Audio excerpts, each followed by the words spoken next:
Hello friends, welcome to गणित wings. तो आज हम क्लास 8 के 2024 के बोर्ड एग्जाम में आने वाले प्रश्नों को सॉल्व करेंगे जो 100% बोर्ड एग्जाम में आप लोगों को रखे मिलेंगे।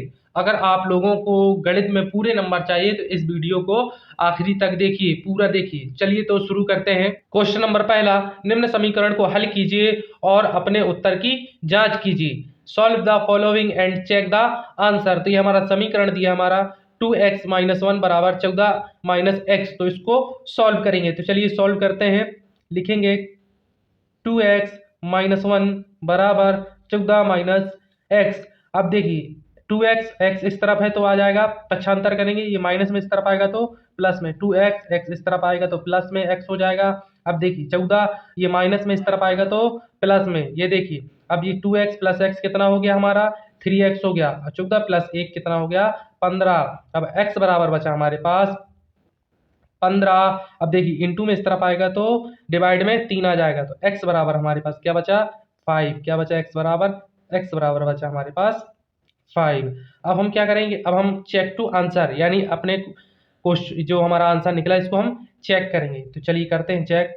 अब देखिए डायरेक्ट चेक कर लेते हैं। 2x में हम x का मान रख देंगे, अपने समीकरण में हम इसका मान रख देंगे। तो चलिए रखते हैं 2 इंटू, अब देखिए x की जगह क्या रखेंगे 5 रखेंगे, तो 5 रख दिया, माइनस का 1 बराबर 14। अब देखिए x की जगह क्या रखेंगे 5 रखेंगे, 5 रख दिया, ये देखिए। अब देखिए 5 दूनी क्या होता है 10 होता है, माइनस का 1 बराबर 14 में से 5 जाएंगे क्या बचेगा 9 बचेगा। अब 10 में से 1 जाएंगे 9 9, यानी हमारे दोनों right hand side and left hand side दोनों क्या है बराबर है, इसलिए हमारा आंसर भी क्या होगा सही होगा। क्वेश्चन नंबर दूसरा, निम्न समीकरण को हल कीजिए और अपने उत्तर की जांच कीजिए। 3m बराबर 5m माइनस 8/5। अब देखिए solve the following and check the answer. तो इसको हम देखिए 3m बराबर 5m माइनस 8/5। तो चलिए सॉल्व करते हैं। हमारा समीकरण दिया है 3m बराबर 5m माइनस का 8/5। अब देखिए 5m प्लस में इस तरफ आएगा तो माइनस में, सबसे पहले क्या करते हैं पक्षांतर करते हैं। तो चलिए करते हैं 3m इस तरफ आएगा तो माइनस में 5m हो जाएगा, यहाँ बचा हमारा माइनस का 8/5। अब देखिए 3m में से 5m जाएंगे कितना बचेगा माइनस का 2m, क्या बचेगा माइनस का 2m, यहाँ बचा माइनस का 8/5। अब देखिए माइनस से माइनस कट गया, अब 2 से काट देते हैं, 2 4 जा क्या होता है 8, 2 4 जा 8 होता है। m बराबर बचा हमारा 4/5। क्या बचा m बराबर 4/5, ये हमारा m का आ गया आंसर। अब देखिए अब कहता है चेक द आंसर। अब चेक द आंसर करेंगे भाई, तो आंसर चेक करते हैं। चलिए करते हैं। हमारा 3m है, 3m में क्या रखना है हमें 4/5 रखना है, तो 3 इंटू 4/5 बराबर 5 इंटू 4/5। m की जगह हमें क्या रखना था 4/5 रखना, तो रख दिया बराबर, सॉरी माइनस का 8/5। अब देखिए 4 3 का क्या होता है 12, 12/5 हो गया। अब देखिए 5 से 5 कट गया, यहाँ क्या बचा हमारा 4 माइनस का 8/5। अब देखिए यहाँ बचा 12/5। अब देखिए यहाँ क्या लेंगे हम एलसीएम लेंगे, कुछ नहीं तो एलसीएम लेंगे। एलसीएम क्या आएगा हमारा एलसीएम आएगा 5 आएगा, ये 5 4 से क्या होता है 20 होता है, माइनस का 8। अब हमारे पास क्या बचा, यहाँ भी हमारे पास बचा, जब इसको सॉल्व करेंगे 20 में से 8 जाएंगे कितना बचेगा 12/5, यानी हमारा left hand side and right hand side दोनों क्या है बराबर है, इसलिए हमारा आंसर क्या हो जाएगा बिल्कुल बराबर हो जाएगा। क्वेश्चन नंबर तीसरा, निम्न रैखिक समीकरण को हल कीजिए। n/2 minus 3n/4 plus 5n/6 बराबर 21। Solve the following liner equation. अब देखिए n/2 minus 3n/4 plus 5n/6 बराबर 21। अब इसको हम क्या करेंगे सॉल्व करेंगे। तो हमारा समीकरण है n/2 minus 3n/4 plus 5n/6 बराबर का 21। सबसे पहले हम क्या लेंगे नीचे वाले का क्या लेंगे एलसीएम। तो इनका एलसीएम क्या आएगा, इनका एलसीएम आएगा हमारा 12। 2 6 क्या होता है 12, तो 6 का अंदर गुणा कर देंगे तो 6n माइनस 4 3 क्या होता है 12 होता है, तो 3 3 क्या हो जाएगा 9n, क्या हो जाएगा 3 3 9n प्लस आएगा। अब देखिए 6 2 क्या होता है 12 होता है, तो 2 के अंदर इंटू कर देंगे क्या हो जाएगा 10n बराबर 21। अब 6n 10n कितना हो गया 16n माइनस का 9n। अब देखिए 12 अपॉन उस तरफ जाएगा तो इंटू में, ये आ गया इंटू में 12 आ गया। अब देखिए 16 में से 9 जाएंगी, कितनी बचेंगी? 16 में से 9 जाएंगी तो हमारे पास क्या बचेंगी? 7 बचेंगी। कितनी बचेंगी? 7n बराबर 21 इंटू 12। n बराबर आ जाएगा हमारे पास, क्या आ जाएगा?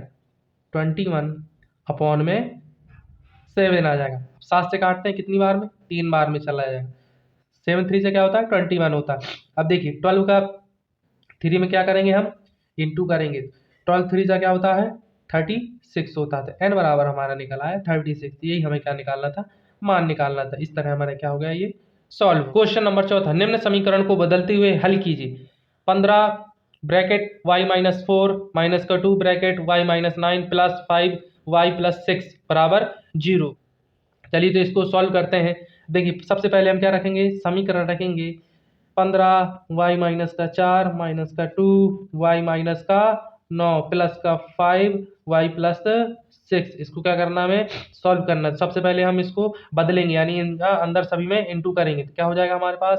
15y, 15 चौको क्या होता है? 60 होता है। अब देखिए माइनस का 2y, माइनस माइनस प्लस हो जाता है तो 9 दूनी 18 प्लस 5y प्लस का 30, 5 छका 30 होता है बराबर 0। 15y और 5y, 20y, 20y में से 2y जाएंगे, कितनी बचेगी हमारे पास? 18y। कितनी बचेंगी? 18y। अब देखिए 30 में से 60 माइनस हो जाएंगे, कितनी बचेंगी हमारे पास? माइनस का 30। अब माइनस का 30 में से 18 जाएंगी तो हमारे पास क्या बचेगा? माइनस का 12। क्या बचेगा? माइनस का 12 बराबर 0।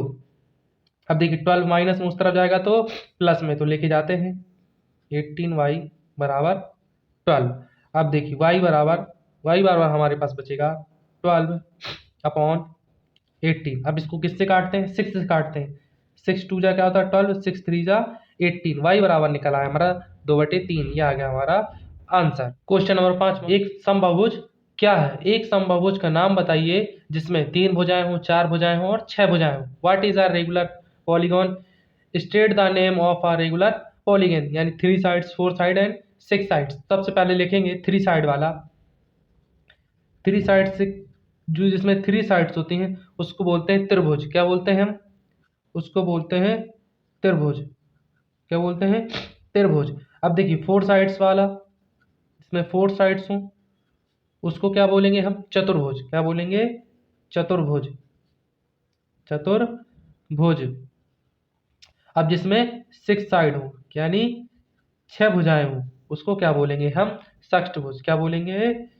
षष्ठभुज। क्या बोलेंगे उसको? षष्ठभुज। क्वेश्चन नंबर 6, किसी समांतर चतुर्भुज के दो आसन्न कोणों का अनुपात 3:2 है। समांतर चतुर्भुज के सभी कोणों की माप ज्ञात कीजिए। The measure of the two adjacent angles of the ratio to find the measure of the each of the angle of the parallelogram। अब देखिए अभी हम क्या निकालना है? इसके 3x and 2x का मान निकालना है। तो चलिए सॉल्व करते हैं। सबसे पहले हमने लिखा यहाँ, क्या लिखा?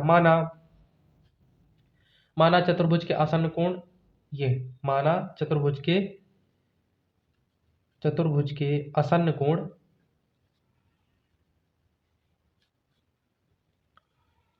आसन्न कोण 3x 2x है, मान लिया। अब हमें पता है कि आसन्न कोण हमेशा क्या होते हैं? संपूरक होते हैं, यानी इन दोनों को जोड़ दिया जाए तो क्या बनता है? 180 डिग्री का कोण बन जाते हैं, यानी 180 डिग्री हो जाते हैं। तो सबसे पहले लिखेंगे 3x प्लस 2x बराबर 180। किस एंगल से? आसन्न कोण की। किससे? ये क्या है? आसन्न कोण है। क्या है ये? आसन्न कोण। अब 3x क्या हो गया? 5x बराबर 180। अब देखिए x बराबर क्या हो जाएगा?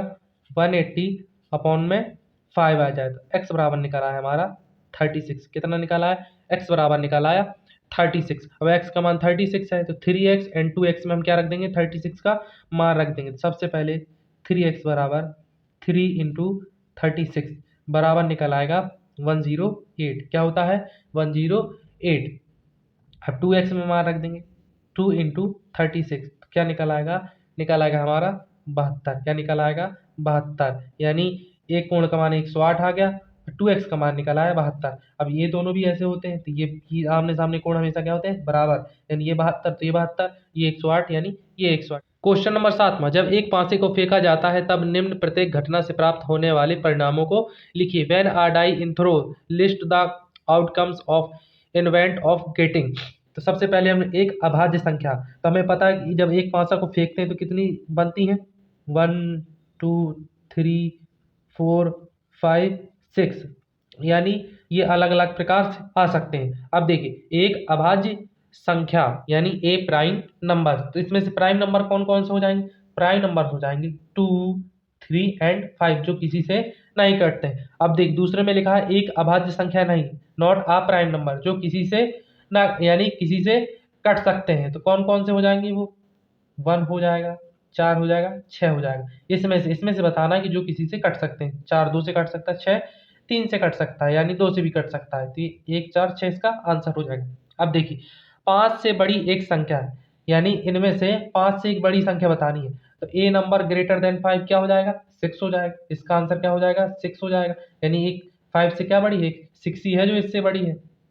अब देखिए 5 से बड़ी एक संख्या नहीं है, मतलब 5 से बड़ी एक संख्या नहीं है, तो a number not a greater than 5। तो कौन सी संख्या 5 से बड़ी नहीं है, वो कौन सी संख्या है, 1 2 3 4 और 5। ये तीनों संख्या है, पांचों संख्या है जो 5 से बड़ी नहीं है, यानी 5 के बराबर है लेकिन 5 से बड़ी नहीं है। इसमें बताना था 5 से बड़ी एक संख्या थी, 6 है, 5 से बड़ी एक संख्या नहीं है, 1 2 3 4 5 ये बड़ी नहीं है। क्वेश्चन नंबर 8वां, निम्न संख्याओं के वर्ग के बीच में कितनी संख्याएं हैं, 12 और 13 के वर्ग के बीच में कितनी संख्याएं। तो हम निकालेंगे how many numbers lie between squares of the following numbers 12 and 13। तो चलिए हम जानते हैं, लिखेंगे सॉल्व में। हम जानते हैं, क्या जानते हैं, हमें पता है कि 12 का स्क्वायर यानी n का स्क्वायर और n प्लस 1 का होल स्क्वायर बराबर होता है 2n। क्या होता है, 2n। तो n का मान क्या है, n का मान बराबर रख लेंगे हम 12। तो सीधे सीधे कुछ नहीं करेंगे, इसमें मान रख देंगे। तो इसमें मान रखेंगे हम 2n में, तो रखते हैं 12 इंटू क्या कर देंगे, 2 कर देंगे, यानी 24 हमारा क्या निकालेगा, आंसर। इस तरह हम इसका बहुत आसान तरीके से आंसर निकाल लेते हैं। क्वेश्चन नंबर 9, वह सबसे छोटी वर्ग संख्या ज्ञात कीजिए जो 8 15 और 20 प्रत्येक से क्या हो, विभाजित हो। Find the smallest square number that is the divisible by each of number 8 15 and 20। Solve करेंगे इसको हम। सबसे पहले करेंगे 8 15 एंड 20 का क्या लेंगे हम, एलसीएम। क्या लेंगे इसका, एलसीएम। इसका एलसीएम क्या आएगा, इसका एलसीएम आएगा हमारा 120। अब इसका एलसीएम आ गया हमारे पास 120, तो हम इसकी क्या करेंगे, अभाज्य गुणनखंड निकालेंगे। क्या निकालेंगे, 120 के हम निकालेंगे अभाज्य गुणनखंड। सबसे पहले क्या निकालेंगे, इसके अभाज्य गुणनखंड। चलिए निकालते हैं इसके अभाज्य गुणनखंड। देखिए अभाज्य गुणनखंड कैसे निकालेंगे, कुछ नहीं करना है, सीधे ऐसे करना है। अब जैसे एलसीएम लेते हैं उसी तरह इसको काटते जाना है। 2 से काटा 6 बार में, 2 से काटा 30 बार में, 2 से काटा 15 बार में। अब किससे जाएगा, 3 से जाएगा 5 बार में, 5 बन जा 5। अब इसके अभाज्य गुणनखंड निकाला है, कितने निकले, 2 इंटू 2 इंटू 2 इंटू 3 इंटू 5। इस तरह क्या निकाल लिया हमने, अभाज्य गुणनखंड। अब देखिए इसमें किसका जोड़ा बनता नहीं है, देखिए इसका तो बनता है, एक 2 नहीं बनता, एक 3 नहीं बनता, एक 5 नहीं बनता। तो इसके लिए हम क्या करेंगे, 2 का इंटू करेंगे, 3 का एंड 5 का। तो हम लिखेंगे, क्या लिखेंगे, तो 120 में हम किसका इंटू करेंगे, 2 का एक जोड़ा नहीं है, 3 एक जोड़ा नहीं है, 5 जोड़ा नहीं है। अब इनका सब में क्या कर देंगे, सॉल्व कर देंगे। तो सॉल्व करेंगे, 5 3 15 15 यानी 12 3 36, यानी एक 36 तो एक ऐसी संख्या है जो 8 15 और 20 से क्या हो जाएगी, पूर्णतः विभाजित हो जाएगी। ये निकाला है हमारा आंसर। क्वेश्चन नंबर 10, किसी वर्ग की भुजा की लंबाई ज्ञात कीजिए जिसका क्षेत्रफल 441 मीटर स्क्वायर हो। Find the length of side of a square whose area in is 441 metre square. तो सबसे पहले सॉल्व माना वर्ग की भुजा x मान लेते हैं। क्या माना, माना वर्ग की भुजा क्या है, x मान लेते हैं। अब इसलिए अब हमें पता है कि क्षेत्रफल क्या होता है वर्ग का, वर्ग का जो क्षेत्रफल दिया है, कितना दिया है, वर्ग का क्षेत्रफल दिया है हमारा 441 मीटर स्क्वायर। तो वर्ग का जो क्षेत्रफल का सूत्र होता है वो होता है x का स्क्वायर, यानी भुजा का स्क्वायर 441। तो x बराबर, ये रूट उस तरफ जाएगा तो रूट बन जाएगा, तो इसलिए रूट बना दिए। एक्स बराबर क्या बचा हमारे पास 441 किसका वर्ग होता है, अब हमें पता नहीं। सबसे पहले हम क्या करेंगे, इसके फैक्टर कर लेंगे। तो इसके फैक्टर करेंगे 3 × 3 × 7 × 7। अब फैक्टर हो गए। अब इसमें से एक 3 एक 7 क्या करेंगे हम निकाल लेंगे। 3 × 7 निकालिए, एक्स बराबर निकाला हमारे पास 21। एक्स बराबर क्या निकाला आया 21। इस तरह क्या करते हैं हम आंसर निकालते हैं, यानी वर्ग की भुजा क्या निकाल आई। क्वेश्चन नंबर 11, एक टेलीविजन का मूल्य 13,000 है। इस पर 12% की दर से बिक्री कर वसूला जाता है। यदि विनोद इस टेलीविजन को खरीदता है तो उसके द्वारा भुगतान की जाने वाली राशि ज्ञात कीजिए। The price of TV is 13,000। The sales tax charged on it is at rate of 12%. Find the amount that Vinod will have to pay if he buys it. Solve करते हैं। क्रय मूल्य हमारा कितना है, क्रय मूल्य दिया है हमारा 13,000 रुपये। क्रय मूल्य क्या दिया है हमारा, लिखेंगे सबसे पहले क्रय मूल्य है जो हमारा क्रय मूल्य है 13,000 रुपये। कितना है 13,000 रुपये। और इसकी दर कितनी है, दर है 12%। बिक्री की दर क्या है, दर है हमारी 12%। अब देखिए तो माना सबसे पहले मान लेते हैं, माना क्रय मूल्य कितना है हमारा 100%। कितना है 100। अब विक्रय मूल्य, क्रय मूल्य इतना है तो 12% की दर है, विक्रय मूल्य मान लेते हैं। यहाँ से विक्रय मूल्य मान लेते हैं, विक्रय मूल्य मान लेते हैं हम 100 + 12 यानी 112। अब निकालेंगे हम किसका, क्रय मूल्य 1 का। क्रय मूल्य 1, तो क्रय मूल्य 1 है तो विक्रय मूल्य कितना हो जाएगा, तो विक्रय मूल्य हमारा हो जाएगा, विक्रय मूल्य हो जाएगा 112/100। विक्रय मूल्य कितना हो जाएगा 112/100। जब क्रय मूल्य हमारा कितना हो, क्रय मूल्य हो हमारा 13,000। कितना हो 13,000, तब विक्रय मूल्य कितना होगा, तो विक्रय मूल्य कितना होगा, कुछ नहीं होगा, 13,000 लिखेंगे इंटू, अब 112 था अपॉन में 100 कर देंगे। 00 से 00 कट गया। अब इनका क्या कर देंगे इंटू कर देंगे। तो इनका इंटू करेंगे तो कितना निकलेगा हमारा 14,560। विक्रय मूल्य हमारा निकल आया 14,560। यही हमें क्या निकालना था, हमें आंसर निकालना था कि हमें उसे कितने में क्या किया है बेचा है। तो ये निकाल लिया हमने आंसर, कितने में ना 14,560 में इसको क्या किया हमने बेचा है। क्वेश्चन नंबर 12, एक स्कूटर 42,000 में खरीदा गया 8% वार्षिक दर के, इसके मूल्य का अवमूल्यन हो गया है। 1 वर्ष बाद स्कूटर का मूल्य ज्ञात कीजिए। तो चलिए सॉल्व करते हैं। A scooter was bought at 42,000। Its value depreciated at the rate of 8% per annum. Find its value after 1 year. तो चलिए सॉल्व करते हैं हम। हमें पता है कि स्कूटर का वर्तमान मूल्य यानी मूलधन कितना है, तो स्कूटर का वर्तमान मूल्य कितना है, वर्तमान मूल्य है हमारा 42,000। कितना है 42,000। अब इसमें दर कितनी है, दर दी गई है 8% के लिए। कितनी दी है 8%। और समय यानी वार्षिक जो है, वार्षिक कितना है 1 वर्ष। कितने वर्ष के लिए, 1 वर्ष के लिए। तो चलिए सॉल्व करते हैं हम। अब हमारा सूत्र होता है क्या, मिश्र धन निकालने का, एक चक्रवृद्धि ब्याज निकालने का सूत्र होता है। तो उसमें हम रखेंगे तो मूल्य बराबर लिखेंगे, मूल्य ए बराबर क्या लिखेंगे P1 - R/100n। अब देखिए इसको क्या मान लेते हैं, इसको मान लेते हैं हम n, इसको मान लेते हैं P और इसको मान लेते हैं R। दर बराबर R, वार्षिक बराबर n और मूलधन हमारा हो गया P। चलिए सॉल्व करेंगे, हो जाएगा P बराबर क्या रखेंगे हम 42,000। तो P बराबर 42,000 रखा, लो 42,000 रख दिया। अब 1 - R बराबर कितना है 8 है, नीचे 100 है, ऊपर क्या है n का मान 1 रख दिया। अब देखिए सॉल्व करते हैं 42,000 इंटू, अब देखिए इंटू तो रहेगा 1 माइनस, अब देखिए किससे काटेंगे, इससे काट देते हैं 4 से। 4 2 सा क्या होता है 8 होता है, और 4 से काटेंगे तो कितनी बार में 25 बार में चला जाएगा, यानी 2/25 बार में क्या चला जाएगा, ये पूरा चला जाएगा। अब देखिए बराबर 42,000 इंटू, अब इनका लेंगे एलसीएम। तो एलसीएम क्या है 25 में से 2 चली जाएंगी, कितनी बचेंगी 23। यहाँ बचा 23 अपॉन में 25। अब 25 इसको क्या कर देंगे, हम काट देंगे। तो सबसे पहले 5 से काटते हैं, 5 25, 5 से इसको काटते हैं, कितनी बाजार में जाएगा, 5 क्या होता है 40, 5 को 20 और डबल जीरो लास्ट में बच गया। 5 से फिर इसको काट देते हैं, कट जाएगा, 5 एकम 5, यहाँ बचा 3, 5 छक्का 30, यहाँ बचा 4, 5 40, ये बचा। अब 23 का इसमें इंटू करेंगे, जब 23 का इसमें इंटू करेंगे तो हमारे पास क्या निकल आएगा, 38,640 क्या निकलेगा हमारा आंसर। यानी ए बराबर निकल आया हमारा मूल्य। जो हमें निकालना था, किसका मूल्य निकालना था, हमें स्कूटर के बाद का मूल्य निकालना था, तो हमारा मूल्य निकल आया 38,640। इस तरह हम क्या लेंगे, इसको सॉल्व कर लेंगे। क्वेश्चन नंबर 13, निम्न का गुणनफल ज्ञात कीजिए। X Y Y Z Z X, obtain the product of X Y Y Z Z X का हमें क्या निकालना है, गुणनफल निकालना है। तो चलिए लिखते हैं, हमारा क्या क्या दिया है, एक्स वाई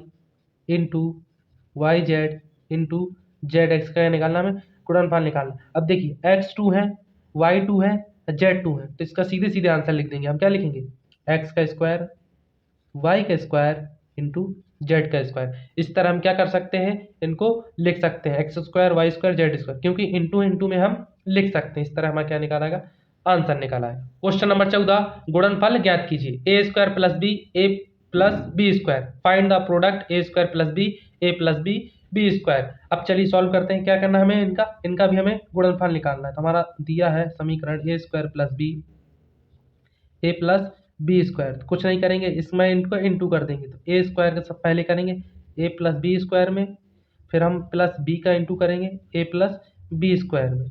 तो चलिए सॉल्व करते हैं, ए का स्क्वायर किया तो ए क्यूब आ गया, अब प्लस इसका किया तो ए का स्क्वायर बी का स्क्वायर, प्लस बी का किया तो ए भी आ जाएगा प्लस का बी क्यूब। इस तरह क्या निकाला था, हमारा आंसर निकाला था, यहाँ ए क्यूब हो जाएगा, सॉरी ए क्यूब हो जाएगा। तो A cube plus A square B square plus A B plus B cube, ये क्या निकाला है हमारा आंसर। इस तरह हम क्या करते हैं, इंटू करते हैं, यहाँ पर एक A cube plus A square B square plus A B plus B cube, ये क्या निकाला हमारा आंसर निकाला।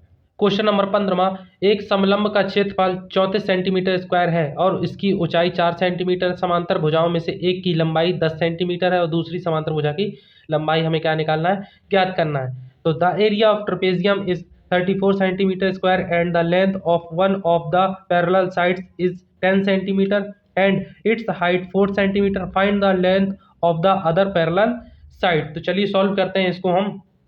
हमें पता है कि दूसरी समांतर भुजा मान लेते हैं हम बी, क्या मान लेते हैं, माना, सबसे पहले लिखेंगे माना दूसरी समांतर भुजा, दूसरी समांतर भुजा मान लेते हैं हम बी। अब पहली समांतर भुजा, पहली समांतर भुजा ए बराबर कितना दिया है 10 सेंटीमीटर, इसकी हाइट कितनी दी है 4 सेंटीमीटर, यानी ऊंचाई कितनी दी है 4 सेंटीमीटर, हाइट कितनी दी 4 सेंटीमीटर। समलंब का क्षेत्रफल बराबर, समलंब का क्षेत्रफल बराबर 1/2 ए प्लस बी इंटू एच। तो 1/2, अब देखिए इसका समलंब का क्षेत्रफल कितना दिया था 34 दिया था। अब ए का मान कितना दिया है 10 दिया है, प्लस बी का मान हमें क्या निकालना, मान निकालना, एच दिया है 4 सेंटीमीटर। अब देखिए 2 से कट गया, 2 बार में 2 बचा, 2 का अंदर करेंगे तो क्या हो जाएगा 20 प्लस 2b। अब देखिए प्लस में इस तरफ आएगा तो माइनस में, इस तरफ आएगा तो माइनस में, 34 माइनस 20 बराबर 2b। अब देखिए 34 माइनस 20, जब इसको घटा देंगे तो कितना बचेगा हमारे पास 40 बचेगा। यहाँ 2b, 2b इस तरफ आएगा, 2 इस तरफ आएगा तो डिवाइड में 42/b, कट गया, कितना बचा 7। तो b बराबर हमारा निकल आया 7। कितना निकाला है 7, ये निकाला है हमारा आंसर। क्वेश्चन नंबर 16, एक ऐसे घनाभ की ऊंचाई ज्ञात कीजिए जिसके आधार का क्षेत्रफल 180 सेंटीमीटर स्क्वायर और जिसका आयतन 900 सेंटीमीटर स्क्वायर है। Find the height of the cuboid whose base area is 180 centimetre square and volume is 900 centimetre square. तो सबसे सॉल्व करेंगे, हमें पता है घनाभ के बेस एरिया यानी आधार का क्षेत्रफल दिया है, घनाभ के आधार का क्षेत्रफल दिया है हमारे पास, आधार का क्षेत्रफल कितना दिया है, आधार का क्षेत्रफल दिया है 180 सेंटीमीटर स्क्वायर। अब देखिए हमें पता है कि घनाभ का आयतन क्या होता है, घनाभ का आयतन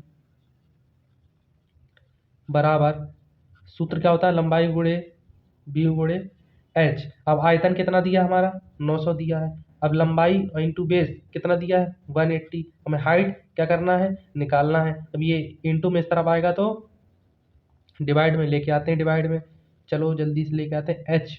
अब देख 0 से 0 कट गया, 18 पंचे क्या होता है 90 होता है। एच बराबर निकाला हमारा 5, एच बराबर क्या निकाला है 5, एच बराबर निकाला है हमारा 5। इस तरह हम क्या कर लेते हैं आंसर निकाल लेते हैं। क्वेश्चन नंबर 17, m का मान ज्ञात कीजिए। 5m डिवाइड बाई 5 माइनस 3 बराबर 5 की power 5। Find the value of m for which 5 की पावर m डिवाइड बाई 5 की पावर माइनस 3 बराबर 5 की पावर 5। इसको हम सॉल्व करेंगे। तो सबसे पहले लिखेंगे हमारा समीकरण कर दिया 5m डिवाइड बाई 5 की पावर माइनस 3 बराबर 5 की पावर 5। अब देखिए हमें पता है डिवाइड का सूत्र क्या होता है, a की पावर m डिवाइड बाई ए की पावर n बराबर होता है ए की पावर m माइनस n। तो इसमें हम क्या रख देंगे मान रख देंगे, तो चलिए रखते हैं 5 की 5 हो जाएगा, 5 माइनस का 3 बराबर का 5। अब देखिए माइनस माइनस क्या हो जाएगा प्लस हो जाएगा, तो 5m प्लस 3 बराबर का, इनको दोनों पक्षों की हम तुलना कर देंगे। अब तुलना करते हैं तो क्या निकाला आएगा m प्लस 3 बराबर निकाला आएगा 5। कहाँ से दोनों पक्षों की क्या कर दी हमने तुलना कर दी, दोनों पक्षों की तुलना कर दी, दोनों पक्षों की तुलना करने पर, तुलना करने पर अब देखिए m प्लस 3 बराबर 5, तो m बराबर निकला है हमारे पास 5 माइनस का 3, m बराबर 2। इस तरह हम क्या m का मान निकाल लेते हैं। क्वेश्चन नंबर 18, निम्न संख्याओं को समान रूप से व्यक्त कीजिए। 3 इंटू 8 की पावर 10 की पावर माइनस का 8। Express the following numbers in usual form. 3 into 10 की पावर माइनस का 8। तो चलिए सॉल्व करते हैं। हमने लिखा 3 इंटू 10 की पावर माइनस का 8। अब देखिए माइनस का 8 इनवर्स है, तो इनवर्स को जब हम हटाते हैं तो क्या लिखते हैं 3 ऊपर 1 लगा देते हैं, नीचे 10 की पावर 8। ये क्या हट गया हमारा इनवर्स हट गया। जीरो कितने हमारे 8 है, तो आप 3 के बाद 8 जीरो लगा देंगे, तो लिखेंगे 0.1 2 3 4 5 6 7, एक हो जाता 3 खुद 8। ये हमारा क्या है इसका मानक रूप सामान्य रूप आ जाएगा। इसको हम इस तरह सॉल्व कर लेते हैं। क्वेश्चन नंबर 19, मान लीजिए 2 kg चीनी में 9 इंटू 10 की पावर 6 क्रिस्टल है। निम्नलिखित चीनी में कितने क्रिस्टल चीनी की क्रिस्टल होंगे 5 kg में। अब देखिए suppose 2 kg of sugar contains 9 into 10 की power 6 crystals, how many sugar crystals are there in 5 kg। अब देखिए हमें निकालना 5 kg में कितने क्रिस्टल होंगे। तो माना सबसे पहले लिखेंगे, माना क्रिस्टलों की संख्या कितनी दी है हमारी 2 दी है, कितनी लिखेंगे क्रिस्टलों की संख्या, माना क्रिस्टलों की संख्या कितनी है x, जो हमें क्रिस्टलों की संख्या निकालनी माना x है। अब 2 kg की, जब 2 kg की मात्रा मिलाते हैं हम चीनी की क्या मिलाते हैं हम मात्रा, कितने बनती है। अब 2 kg में कितनी हम क्रिस्टल लगाते हैं, इतनी क्रिस्टल हमारी 9 इंटू 10 की पावर 6 क्रिस्टल होती है। तो 5 kg चीनी में कितने होगी। अब देखिए 5 kg चीनी में, 5 kg चीनी की मात्रा x, sorry 5 kg 5 into x, क्योंकि हमें x क्या क्रिस्टल निकालना है। तो लिखेंगे 2 इंटू 9 इंटू 10 की पावर 6 बराबर 5 into 5 divide by x, 5 upon x। तो x बराबर क्या रखेंगे, x बराबर इस तरफ आ जाएगा तो किस में आ जाएगा इंटू में आ जाएगा, तो यहाँ हो जाएगा 5 इंटू 9 इंटू 10 की पावर 6, 2 इस तरफ नीचे आ जाएगा, 2 नीचे आ जाएगा, इसको काटेंगे कितनी बार में जाएगा 2.5 बार में चला जाएगा। तो x बराबर निकल आएगा हमारा 2.25 इंटू 10 की पावर 6। अब देखिए अब इसको हम पहले मानक रूप में लिखेंगे, तो लिखते हैं 25 इंटू 10 की पावर क्या हो जाएगी 7 हो जाएगी, क्या हो जाएगी 7। इस तरह हम क्या निकालते हैं, अब इसको मानक रूप में बदलेंगे तो 1.10 और बढ़ जाएगा। इस तरह हम इसको सॉल्व कर लेते हैं। क्वेश्चन नंबर 20 में गुणनखंड कीजिए 63a² माइनस 112b²। इसका क्या करना है, हमें गुणनखंड करना है, फैक्टराइज करना है। 63a² माइनस 112b² का क्या करना है, फैक्टराइज करना है। तो चलिए करते हैं। सबसे पहले क्या रखेंगे, समीकरण करेंगे माइनस का 112b²। अब इसमें हम क्या निकाल सकते हैं, 7 को बाहर निकाल लेते हैं तो 7 नाम 63 हो जाएगा। ये लो कितनी बार में, 7 का इसमें निकालेंगे तो कितनी बार में निकाल आएगा, 16 बार। 16 सत्ते 112 होता है b²। अब देखिए 7, इसको हम लिख सकते हैं 3a की पावर को स्क्वायर माइनस इसको लिख सकते हैं 4b की पावर होल स्क्वायर। अब हमें पता है एक सूत्र होता है हमारा a² माइनस b² बराबर a plus B A minus B. क्या होता है, A plus B A minus B. तो चलिए रखते हैं, 7 जेब करते हुए आ जाएगा 3a प्लस 4b, यहाँ आ जाएगा 3a माइनस 4b। इस तरह के हमने इनके फैक्टर निकाल लिए, ये निकाला हमारा आंसर। क्वेश्चन नंबर 21 निम्नलिखित का विभाजन कीजिए 28x power 4 divide by 56x। Carry out of the following divisions. 28x power 4 divide by 56x, इसका हम क्या करेंगे, डिवाइड करेंगे। तो समीकरण लिखेंगे सबसे पहले 28x की पावर 4 डिवाइड बाई 56x। तो इसको अपने रूप में लिख लेते हैं इस तरह, अपने रूप में इस तरह लिख लेते हैं। इस तरह में क्या हो जाता, आसान हो जाता। देखिए x से एक x कट गया है, कितना बचा 3x बचा। अब हमें पता है 28 दूनी क्या होता है 56 होता है, तो यहाँ बचा 1/2 x की पावर 3। क्या बचा x की पावर 3, x से x कट गया, ये 1/, यहाँ 2 बचा 1/2 x की पावर 3। ये क्या निकाला है हमारा आंसर। इस तरह हम आंसर निकालते हैं। कुछ इंपॉर्टेंट सवाल हम पिछली वीडियो में बता चुके हैं, प्ले लिस्ट में जाकर देख लेना। Thank you.